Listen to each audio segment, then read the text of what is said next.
Do you know what? At the beginning of the movie, I wanted to open the film in a big, unexpected way with a lot of high energy, like the beginning of the game, right? With the pump up song and all that, and all the characters getting introduced, like they're players, like coming out on the ice. Oh yeah. And I talked a lot about like how the 5 emotions, they're feeling really good.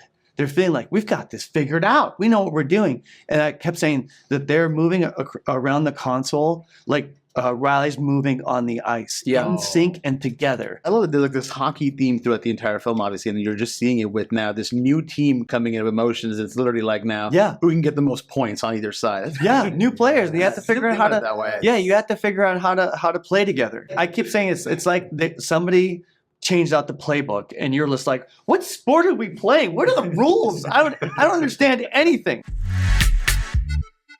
Kelsey, Mark, thank you both so much for sharing your time with us today on the show. We love this movie. We are so grateful to be talking with both of you. Oh, that's awesome. This is awesome. I feel like it's been a big group therapy session for you guys so far with this Chunkets. Yeah. So yes, we're ready to all feel the questions are all the emotions. Right. Okay, I am too. I am too. I'm ready.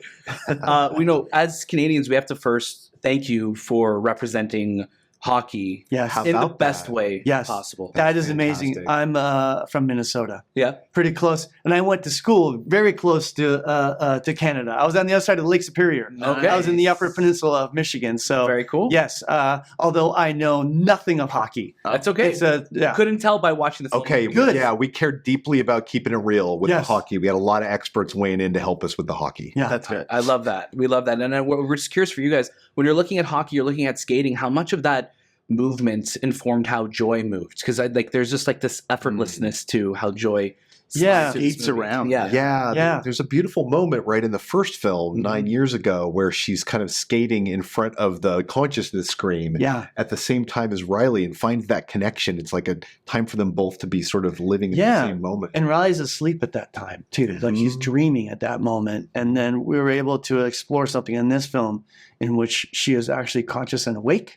And Joy can really connect to Riley in a deeper way. Yeah, and just we love all those moments, and especially seeing the intensity of the sport too, in animated form in Pixar fashion. It just really was spectacular to see that. So we just really wanted to call that out That's awesome for you guys. You know what? At the beginning of the movie, I wanted to open the film in a big, unexpected way with a lot of high energy, like the beginning of the game, right? With the pump up song and all that, and all the characters getting introduced, like they're players, like coming out on the ice. Oh yeah. And I talked a lot about like how the 5 emotions, they're feeling really good.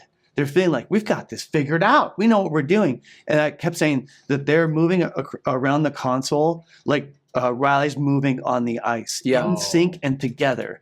And then I wanted when puberty hit, new emotions showed up, that there was much more of like kind of bumping and things weren't going as smooth. So I did try to do that at the beginning of the film. I love that there's like this hockey theme throughout the entire film, obviously, and you're just seeing it with now this new team coming in of emotions. It's literally like now, who can get the most points on either side. Yeah, new players. You have to figure out how to. That way. Yeah, you have to figure out how to play together. Yeah, you know, and I thought that really with Joy, because I think of Joy as a parent, because she's just trying to take care of her kid, and she even calls her our girl. And I wanted her to start with confidence, because you can kind of feel that way as a parent, where you're like, oh, I got this.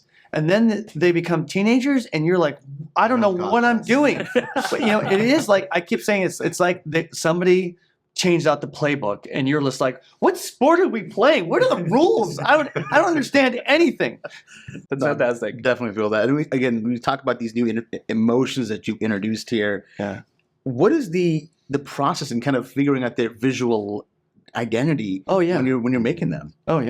Yeah, I mean, it started going back to what the first film did, and Albert Lozano was the character art director who came up with the design language for the shape language for those characters. Right. And so we wanted to start there and continue on with the new emotions to try to find what are some great shapes that would accompany what these new emotions are. And Jason Deemer really partnered with you, Kelsey, I think, in coming up with some great designs for these new characters. Yeah, all of the emotions are based off of a basic shape. Like sadness is kind of a teardrop. You can kind of see that in her design. Joy's a bit like a star, and you can kind of see that on the pattern that's on her dress. So we wanted to take that and continue it with like anxiety, for instance. Jason did an orange lightning bolt, and you're like, oh, that's pretty good. You can kind of feel that in her hair when she gets agitated. It has that kind of shape. Yeah. Were there any emotions that didn't make the cut or almost made the cut? There's a lot. So many. Yeah. There's so many options of what we could choose from. I think there's like 27 emotions. It depends upon who you talk to, but really the people that we talk to, like Dacher Keltner, is an expert that we've talked to on the last film and on this one. And my favorite would have to be, are you familiar with the feeling of Schadenfreude? That's a new one. It's a German expression, which is the feeling you get when you take pleasure in someone else's pain. Oh, okay. That would be a good one to have in there. Yeah. If you like watching America's Funniest Home Videos, you have that emotion. Schadenfreude. Okay. That's true. Yeah. Oh, God. That's good to know. That's really good to know. For us, we were really lucky. Oh my gosh, almost 10 years ago now. Yes. Pete Docter came to show off the first few minutes of Inside Out and Jonas. Oh, yeah. In Toronto, and before like an anniversary screening of Up. Oh, cool. And we're just like, oh my gosh, like we can't believe how incredible this looks. Yeah. It's been almost 10 years since that first film, which is wild to think. Yeah. Pixar's gotten older. Riley's gotten older. How did the time jump help you guys tell a better story this time around? Oh, how did it help that time? Boy. I know that first film really teed up the idea of what stage of life to pursue in this movie when Joy says, like, Riley's 12 now, what could happen? At the end. I think Kelsey really started thinking about, well, let's see, the next stage, teenage years are full of drama and humor and all kinds of emotions. And so that seemed to be a good place to look into first. Yeah. Wow, yeah, you definitely feel it. And now we talked about how you've lived with these characters for so many years. It's been so long now. How does working on Inside 2 kind of impact your awareness of your own emotions? It's really helped, to be honest. I think a big part of dealing with our emotions is actually naming them and talking about them. And not only do we get to do that with this movie, we actually give them a face. Yeah. And it kind of helps. I think, at this age, I definitely felt like I was alone in what I was thinking and feeling. And I did not want to talk about it because I thought, like, I don't want to reveal to everybody and think that I'm weird. And I've had to be very vulnerable to make this movie and talk to the nearly 400 people on the crew and say there are times in which I feel like I'm not good enough, and I definitely had that voice and that thought show up when I was that age. And it's still something you continuously have to kind of continuously manage. I feel like I'm able to manage it a lot better, but that still doesn't mean there's moments, and even the making of this movie, that I have those thoughts. And so it's always learning how to manage these emotions properly so that they can help you, because that's why they're there to in us, is they're trying to help us. Definitely. Because I think before Inside Out, the first film, we never really, I guess, characterize our emotions. Like, we're like, oh, I'm just feeling angry, I'm feeling happy, but we didn't ever. Now in my head, I see that console, I see those characters, and they have my haircut or my hat on or whatever it is. Yeah. So it's, or his eyes, you know, because while we're talking about emotions here, I really want to talk about anxiety. Yeah. And there's a moment in this film, obviously we won't talk spoilers, but when we really get to see anxiety show itself and what that looks like. Yeah. And I'm curious, how did you guys want to work with Myhawk to bring that moment to life and work with your animation team to bring something that really was a moment in the film that was so scary to see? And it's funny to see, like, oh, it's a scary moment in a Pixar film, but it was truly one of those like very unnerving moments to see something like that realized. Yeah. I feel so fortunate that we're able to tell stories like that at Pixar.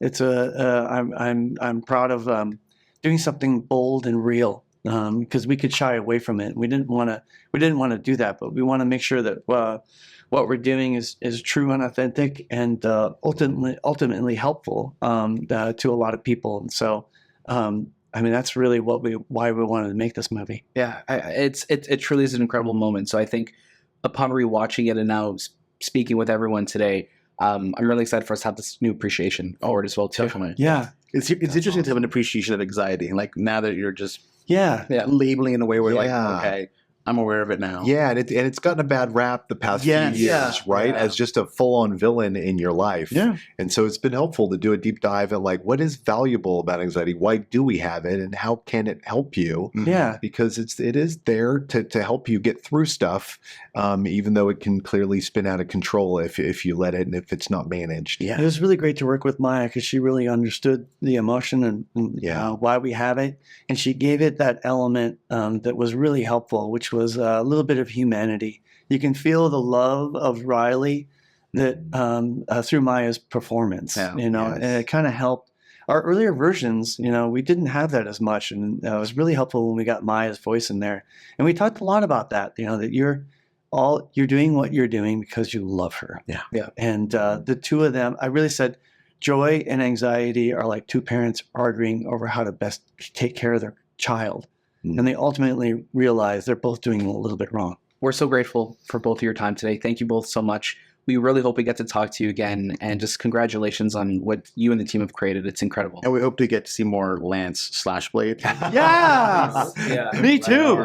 Oh my goodness. Be popular after. Oh man, that's amazing. I love that you love Lance. He has a lot of fans. Oh yeah, a lot of fans. He deserves its own game. Kingdom Hearts 4, Furious, the vibe. Yeah, but awesome. Great talking with you. Thank you guys so much.